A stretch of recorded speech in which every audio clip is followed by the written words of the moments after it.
내 마이크 소리를 주십시오. 오늘 그 유인종 지사님 참 고맙고 미안합니다. 이분이 오늘 성경 읽었는데 1부 때도 읽었거든요. 근데 1부 때는 사복을 하고 나왔어요. 야단을 쳤어요. 우리 교회는 우리 교회 룰이 있다고. 그래서 정장하고 대표 기도는 대표 기도자들은 정장해야 되고 성경봉도 정장해야 되고 했는데 그새 갔다 왔네요. 아이고 참 저보다 훨씬 낫습니다. 난 대신 마음이 좀 무거웠어요. 혹시 이분이 마음에 또 상처받으면 어떡할까. 근데 사실 뭐 양복을 입건 뭐 사복을 해서 기도하건 하나님께는 아무 문제 아니 사실은. 근데 우리는 우리의 또 정돈된 공동체의 룰이 있어서 제가 지적한 건데 이걸 받아들이고 야 그새 벗으세요. 근데 웃돌이 벗으세요. 괜찮아요? 아이고 저렇게 내가 오늘 참 나보다 훨씬 낫다 싶어집니다. 자, 전우자 임마누엘 인사하겠습니다. 임마누엘.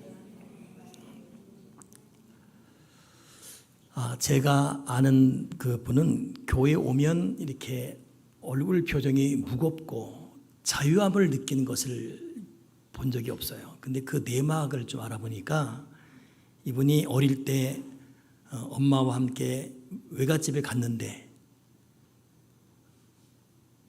엄마가 좀 놀고 있어. 엄마 다시 올게. 근데 워낙 외할머니 좋아하고 외갓집 좋아하니까 재미있게 잘 즐긴 거예요. 근데 저녁이 돼도 안 오니까 궁금했죠. 근데 워낙 외할머니 외갓집 잘해주니까 하루 자는 거예요. 다음 날도 안 오니까 이상하죠. 엄마 왜 안 오지? 오겠지 뭐. 그리고 뭐 물장구 치고 여름방학 오늘처럼 이렇게 논 겁니다.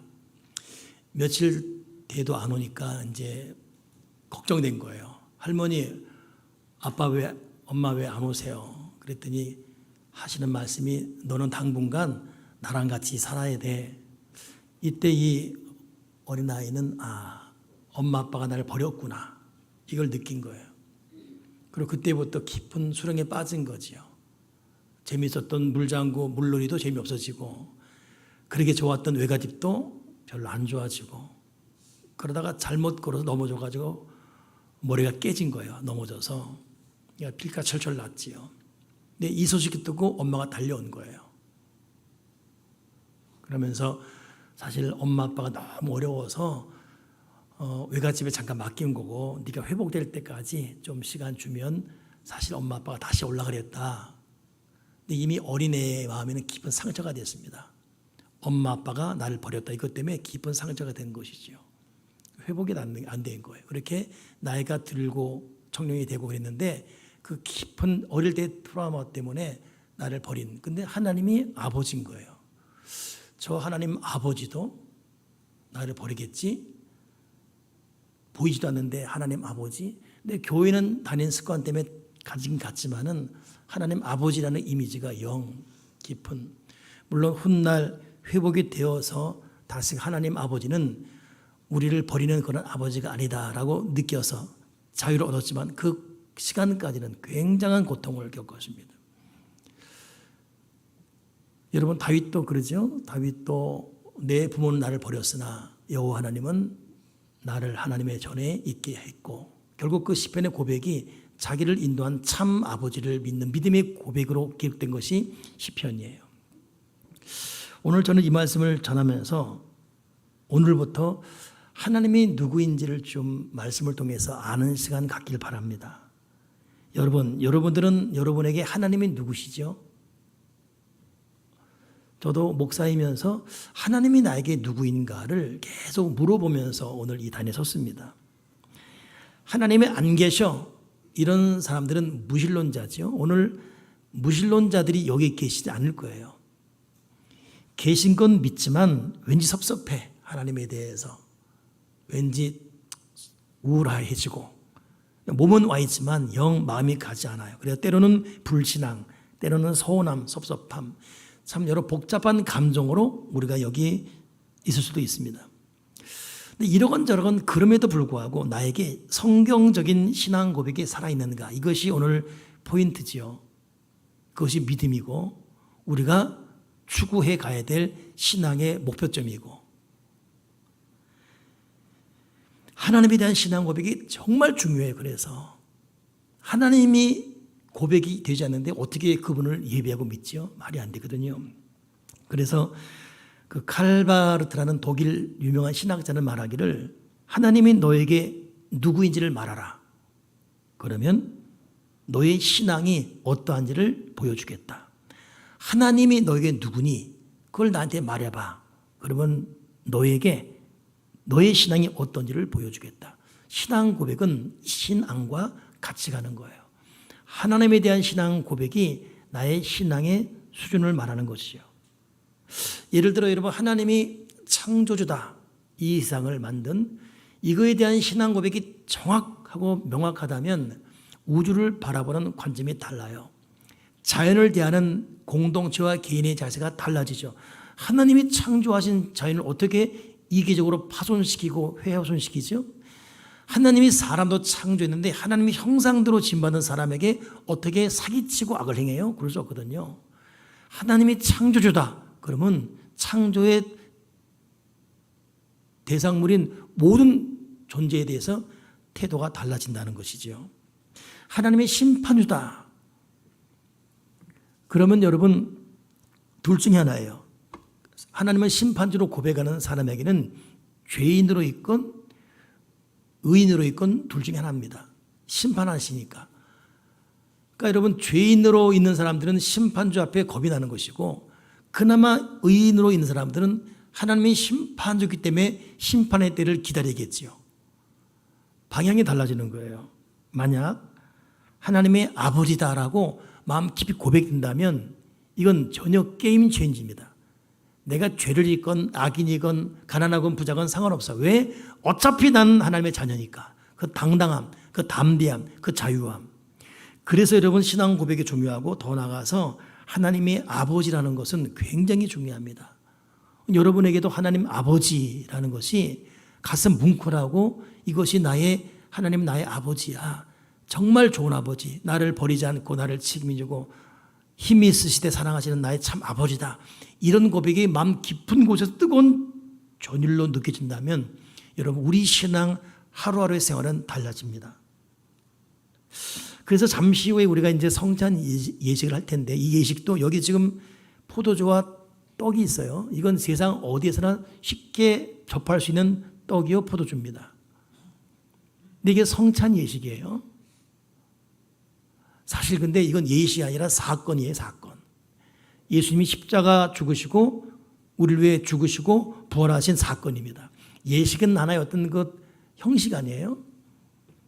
그래서 논쟁이 참 많았어요.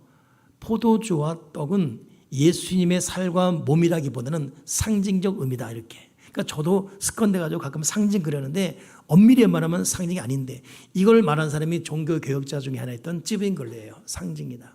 근데 이걸 정면 뒤집어 엎어서 그렇지 않다, 이건 사건이다 말한 사람이 요한 칼빈입니다. 예수님은 우리에게 아버지가 되기 위해서, 참 아버지가 되기 위해서 스스로 육신의 몸을 입고 이 땅에 오셨고 당신의 피와 살을 주셨다. 그러니 이 포도주는 주님의 피를 마시는 것이고 이 떡은 주님의 살을 먹는 것이다. 이 주님의 살인 떡을 먹고 이 주님의 피인 포도를 마시면서 주님의 내 안에 계심을, 주님이 육화 즉 성화되어서 나와 함께 계심을 잊지 말아야 된다. 이것이야말로 참 임마누엘이다.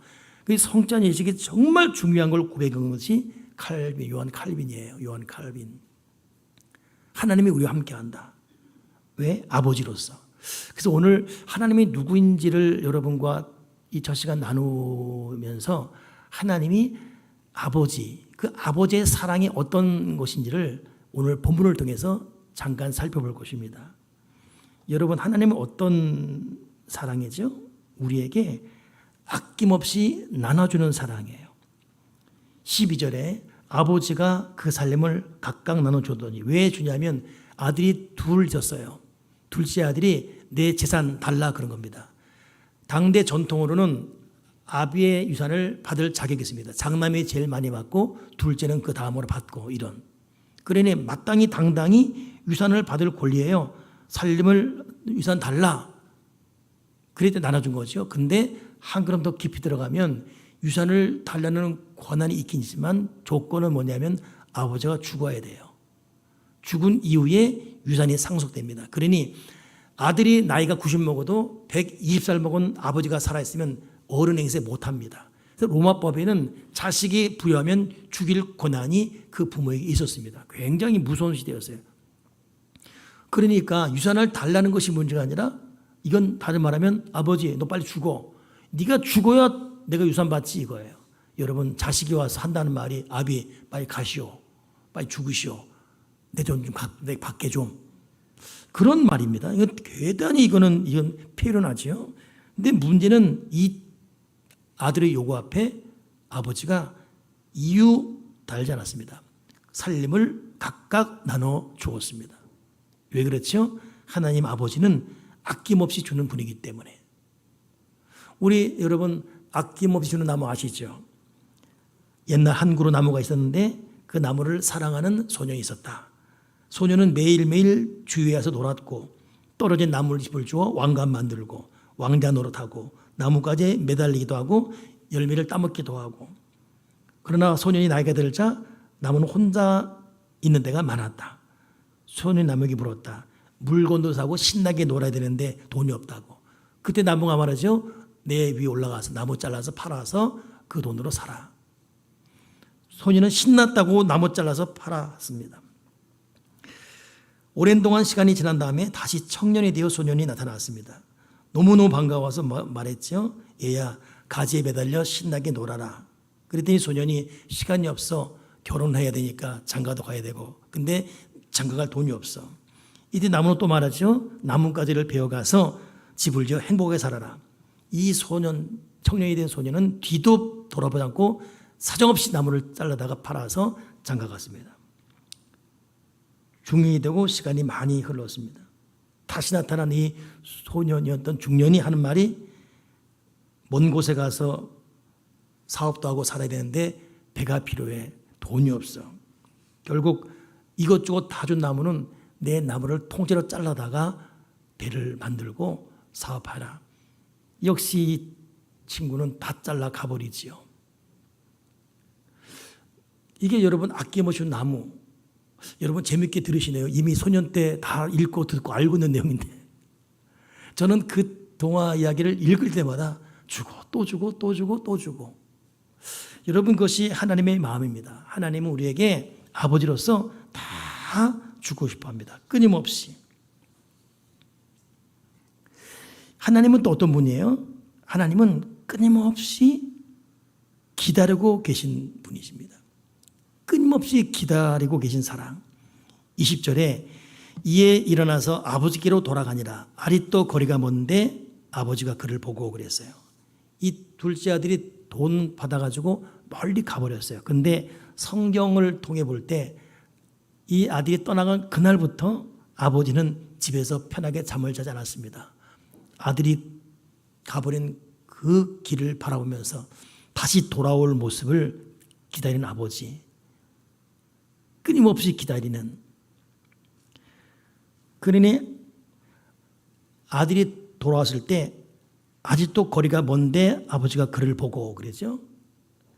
저 멀리 아직도 거리가 먼데 뜻은 사람의 육안으로는 저가 누군지 발견할 수 없다는 말이에요. 구분할 수 없다는. 그런데 아버지가 얼마나 사무치게 자기 아들을 기다렸으면 저기서는 새끼 손톱만한 모양인데도 저거 내 아들이다 알고 있는 거예요. 여러분 엄마는 자기 갓난 아이 울음소리를 구분합니다. 기저귀 갈아달라는 것인지 배가 아픈지 젖달라는 건지 구분하지요. 참 부모들은 그렇지 않습니까? 이 하나님 아버지도 이미 떠나가 버린 아들이 멀리 있는데 그 돌아오는 모습 보고 저건 내 아들이다. 이걸 알고서 그를 보고 달려가고 있는 거예요. 아들에게로 이 달려가는 모습. 여러분 하나님은 우리를 끊임없이 기다리고 돌아오기를 끊임없이 밤잠 안 자고 기다리는 그 분이 하나님이십니다. 왜 그럴까? 여러분 하나님은 우리랑 같이 있고 싶어 합니다. 같이 있고 싶어 하세요. 이게 하나님 마음이에요. 여러분, 우리는 내 문제에 너무 사무쳐서 하나님을 잘 의식하지 못해요. 근데 하나님은 우리의 상상을 초월할 정도로 우리랑 같이 있고 싶어 하십니다. 이걸 빨리 깨닫고 나랑 같이 있고 싶어 하는 하나님께 시간을 드리는 것이 믿음이에요.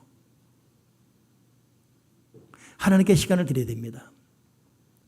어제 우리 신유집인 탁구 일본 선수와 시합했잖아요.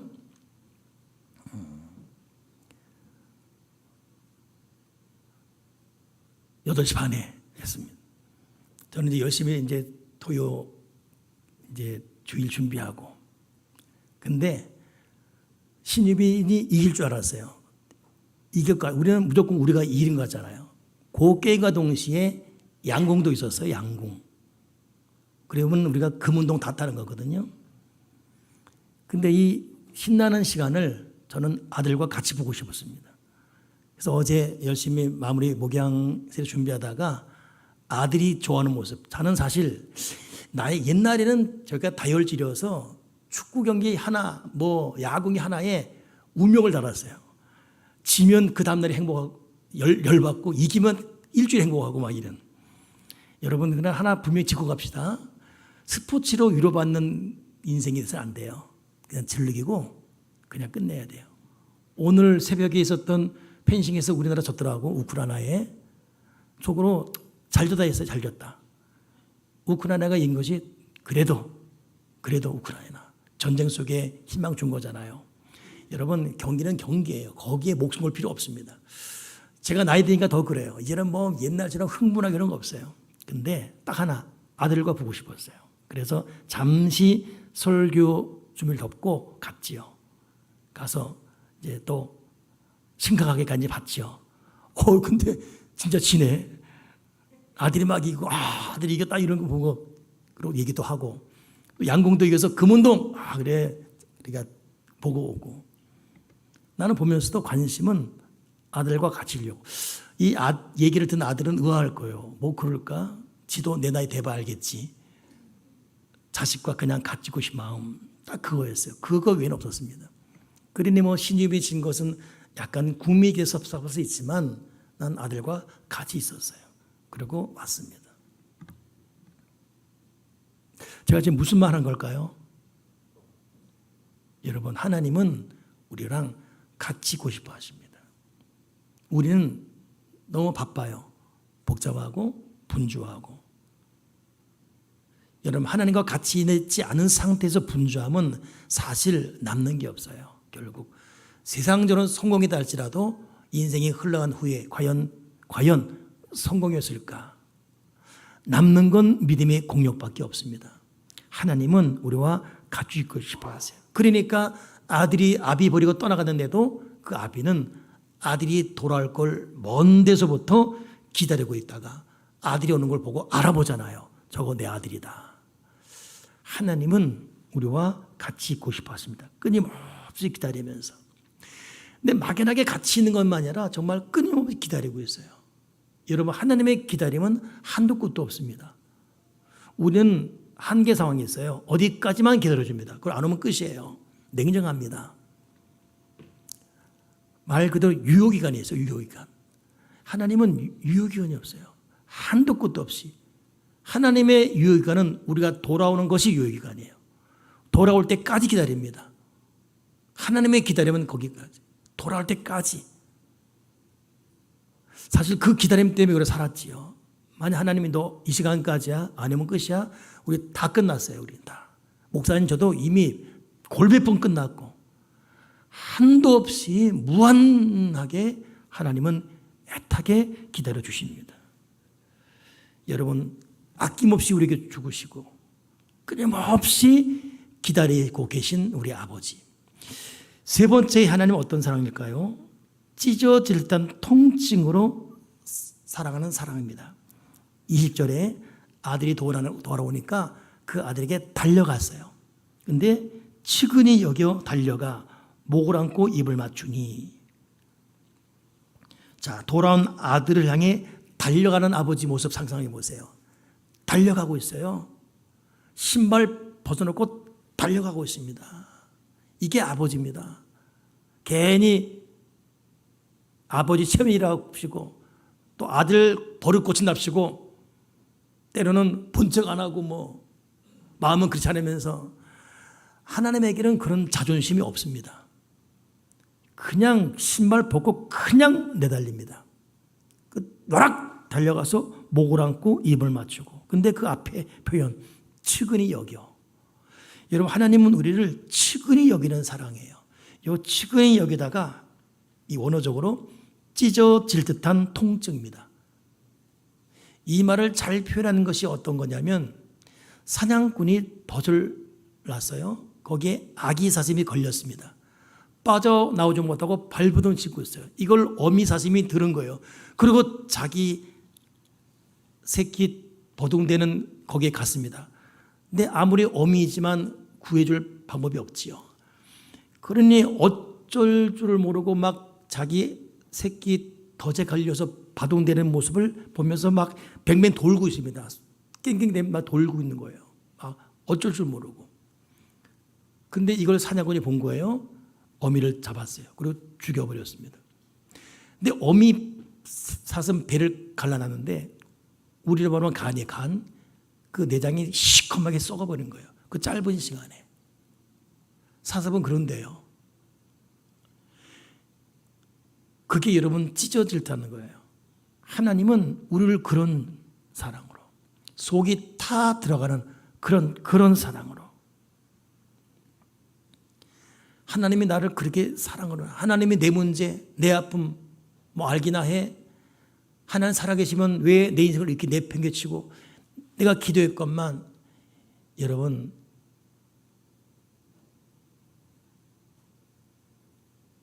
우리의 모든 삶을 바라보는 하나님의 관점은 달라요. 하나님 우리를 만들어가고 있습니다. 이 과정이 고통이 될 때도 있고 너무 시간이 오래 길어 보이긴 하지요. 그러나 하나님은 이 시간에 완벽하게 만들어가고 있습니다. 우리는 하나님께 우리의 삶을 의탁해 드려야 가야 돼요. 나도 아프지만 그분은 속이 썩어 들어가고 있어요. 찢어질다는 통증, 속이 시커멓게 썩어가고 있어요. 우리는 그 사랑으로 지금도 기대되고 있는 또 그 사랑으로 아낌없이 주는 그 하나님의 사랑 가운데 여기까지 왔다는 것. 하나 더 이 하나님의 사랑이 무엇인가를 볼 때 하나님의 사랑은 자, 이 참 제가 고민하면서 이 네 번째 사랑을 표현해놨어요. 화해할 것이 없는 사랑이에요. 화해할 것이 없는 사랑. 이 무슨 말이냐? 21절에 아들이 이르되 아버지 내가 하늘과 아버지께 죄를 지었사오니 지금부터는 아버지의 아들이라 일컬음을 감당하지 못하겠나이다. 자, 이 상황을 알려면 이해해야 돼요. 아들이 아버지 죽지도 않는데 재산을 받아가지고 가버렸어요. 가서 그 돈으로 창기와 다 술 마시고 다 없애버렸어요. 나중엔 돈 다 없어지고 돼지가 먹은 돼지밥을 먹어도 주는 사람이 없습니다. 너무 힘들어서 아버지 집으로 돌아가겠다고 돌아온 거예요. 그러니 얘는 아버지 가슴에 대못 박았고 평생 모은 돈 탕진해버렸고 이제 먹을 것 없으니까 돌아온 것 뿐이거든요. 그 돌아온 아들이에요. 그래서 하는 말이 내가 아버지에게 죄를 졌다고. 지금부터는 아버지의 아들이라 일컬음을 감당하지 못하겠나이다. 여기까지 좋아요. 그 문장 다시 띄워보세요 한번. 못하겠나이다. 근데 그 다음날 못하겠나이다 하나. 이렇게 말했으나 아들 말을 듣지 않고 있어요. 아들은 죄인이다 하는데 아버지는 죄인으로 안 보고 있어요. 아들은 아버지 돈 나 탕했습니다 하는데 탕진한 걸로 보지 않고 있어요. 이 아들은 창녀와 놀았는데 창녀로 놀아난 아들로 보지 않고 있습니다. 이 아들은 아버지 마음에 대못 박았는데 대못 박은 아들로 보지 않고 있는 거예요. 듣지 않고 있어요. 아들이라 일컬음을 당하지 못하겠나이다 하나. 그 다음 메시 보면 종들에게 말하되 제일 좋은 옷 손에 가락지 발에 싱싱이고 송아리 잡아다가 먹고 즐기자. 아들 말을 듣지 않아요. 왜? 내 아들이니까. 아버지 잘못했어요. 화해할 것이 없어요. 화해라는 것은 여러분 한 사람이 사과하고 이 사과를 받아들이고 그 어깨 툭툭 치고 그래 잘해보자 이래야 뭐가 화해가 되고 서로 이제 관계가 회복되었다 이래야 되는데 존재 성립이 안 되는 거예요. 여러분 하나님께 우리의 관계는 화해할 것이에요. 나는 용서할 게 참 많습니다. 근데 하나님은 기억하지 않아요. 그래서 여러분 우리가 지은 모든 죄가 예수님이 죽는 그 순간 영원한 시간, 영원한 현재가 되어서 과거, 현재, 미래가 그냥 용서받았습니다. 그럼 회개는 왜 하죠? 그 사랑에 감격하며 감동하며 결단하는 것이 회개예요. 내가 회개함으로 회개한 만큼 용서받고 안 하면 용서받지 못하고 이게 아니라 예수를 믿는 순간 우리는 그 피 속에 영원한 용서가 된 거예요. 영원한 사랑이 된 것이고. 그런데 왜 회개해요? 그 사랑에 감동하고 그 사랑으로 다시 결단하는 마음으로. 그러니 회개는 더 중요하지요. 하나님에게 우리는 화해가 성립이 안 돼요. 왜? 하나님은 그냥 사랑하니까. 여러분 이것 기억하셔야 돼요. 하나님 우리를 그냥 사랑하십니다. 왜 사랑하세요? 그냥 사랑해. 저는 제 친구 조종출 목사가 있어요. 학교 대신에 참 지금까지든 그 목사 강진에 있고 저녁에 있고 학교 다닐 때 그 친구는 성실했어요. 열심히 공부 잘하고 그 장학금도 받고 나는 장학금을 받은 적이 없어요. 한 번도 하겠어요. 하도 장학금 못 받으니까 교수님이 너 한 달 동안 청소 좀 해라. 화장실 가서 청소했어요. 하더니 근로 장학금 딱 한 번 받은 적이 있어요. 근데 이 종출이는 받아요. 근데 종출이가 장학금 받으면 나한테 호출 당한 날이에요. 종출아 왜 장학금 받았지? 가야지. 그래갖고 이제 서울 나가서 먹고 놀고 나는 그걸 즐겼어요. 근데 이 친구는 항상 나한테 줬습니다. 한 번은 야 근데 너는 왜 내가 이런데 왜 너 계속 붙어있냐? 그 친구 하는 말이 그냥 좋으니까. 너 왜 나한테 맨날 뜯기면서 왜 옆에 있어? 그냥 네가 좋으니까. 딱 그 한마디였어요. 그냥 네가 좋으니까. 거기 조건이 없습니다.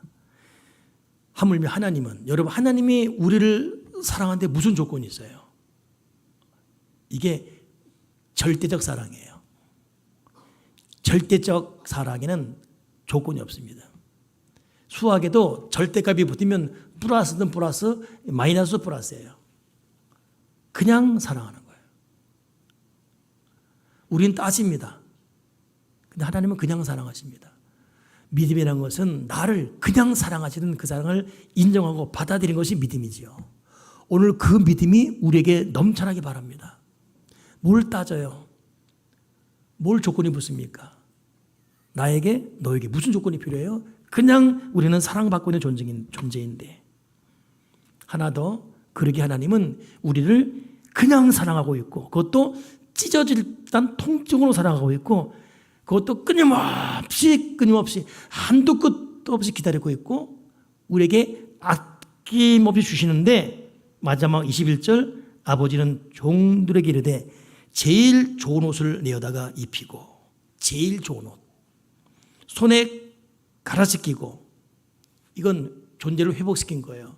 전 유산을 주겠다. 다 날려먹었는데 또 주겠다. 가라지 끼우고 발에 신을 신라 신분 회복시키고 이 아버지가 아들의 모든 필요를 다 옷도 신도 가라지도 다 그리고 마지막에는 살진 송아리 끌어다가 잡아 우리가 먹고 즐기자. 이것 때문에 평생 아버지 곁에 있었던 아들이 속상하잖아요. 나는 아버지랑 평생 같이 있었는데 나한테는 수새끼 손가락 하나 준 적도 없으면서 저 탕자는 다 주냐고 화날만 하지요. 저는 그 부분 보면 가끔 그래요. 참 우리 교회에도 참 죽도록 사역 헌신하고 시간 들이고 마음 들이고 몸 들이고 최선을 다하는 그런 사역자들이 참 많습니다. 그들 보면 눈물 나지요. 하나님 언제 좀 회복시킬 거예요. 예? 그냥 천국 구원받고 끝나는 걸 하지 말고 이 땅을 사는 동안도 애가 타죠. 근데 그렇지 않은 사람들의 형통을 보게 되면 속상해요. 이게 뭔가 싶어져요. 믿지 않는 사람의 형통 보면 속상합니다. 이게 뭔가? 우리가 잘못 믿고 있는 건가? 믿어도 더 열심히 믿는 사람들은 뭔가 문제가 있는 것인가? 속상해요. 그래서 하나님께 서운해요. 하나님, 난 서운합니다, 솔직히. 저렇게 평생을 시간 내는 마음대로 없는데 저러는데 저 여전히 고생하죠. 저 뭡니까 도대체? 근데 거기에 하나님은 대꾸하지 않았습니다. 왜? 이도 그도 그냥 사랑하시니까. 그러니까 하나님 사랑에 손들어야 돼요.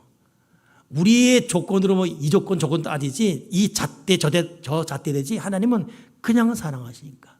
이 사랑을 알고 이 사랑으로 모든 사람을 대하는 것이 믿음이다. 여러분 하나님은 아낌없이 고 있을 때 최고의 것을 주고 싶어 하십니다. 찢어지는 사랑으로 끊임없이 기다리면서 우리를 전혀 화해할 것이 없는 사람으로 우리를 받아들이고 있습니다. 그렇다면 우리는 어떻게 되죠? 어떻게 되죠? 하나님께 돌아가야 돼요. 하나님 계신가? 살아계신 왜 나한테 이렇게 이해합니다. 그런 마음. 저도 그런 마음이 많이 드니까. 근데 하나님은 여전히 하나님이십니다. 같이 계셨어요. 다 보고 알고 있었고 하나님의 길로 이끌고 가시고 있죠. 지금 하나님께로 돌아가야 돼요. 그 하나님의 사랑을 인정하고 받아들여야 돼요. 오늘 마지막 부분에도 살지 송아지 잡아라 했더니 그들이 즐거워하더라. 하나님의 사랑을 받아들이고 인정하고 그 하나님께 돌아가는 것. 우리 찬양하겠습니다. 우리 어서 돌아오인데 찬송가는 527장인데 이 찬송하면서 우리가 사실 참 나도 모르게 조금씩 그래서 참 멀리 떠나버리는 그런 삶이 되었지요. 그러나 그럼에도 하나님은 여전히 동일한 모습, 동일한 자세로 우리를 사랑하고 계신. 한번 G코드 눌러보시고요. 우리가 하나님께로 돌아가는 것. 하나님 나의 아버지시구나. 하나님 나와 함께하고 있고 싶어 하시는구나. 그리고 그 하나님을 믿는 믿음 안에서 우리는 다시 시작할 수가 있습니다. 요즘 저는 아침에 잠이 눈을 뜨면 저는 사실 그런 후회가 많아요. 27의 목사 안수 받아서 부목사 훈련 받다가 32살에 이 교회를 개척했습니다. 그리고 30년이 훌쩍 지났네요. 그 많은 시간을 줬는데 기회도 주시고 어느덧 우리나라 마늘은 이제 61세가 되어버렸습니다. 옛날로 하면 62세지요. 아이고 하나님 죄송합니다 라고 그렇게 밤이 되면 후회스러워요. 하나님께 죄송하고 교우들에게 너무 미안하고 그러다가 잠이 듭니다. 그리고 새벽에도 몇 번 잠이 깨요. 너무 늦었다. 근데 아침에 일어나면 오늘 아침에도 그래요. 눈을 떴는데 하나님에겐 늦지 않았어요. 나는 네가 다시 내 양들을 목양하기 바란다. 네가 다시금 내 양들을 잘 목양하기 바란다. 난 너를 신뢰하고 있다. 난 너를 기다리고 있다. 난 너를 응원할 것이다. 오늘 그 하나님의 위로 가운데 아침에 눈을 뜨고 여기 나왔습니다. 여러분 하나님에게는 늦은 것도 없고 끝난 것도 없고 안 되는 것도 없어요. 하나님은 여전히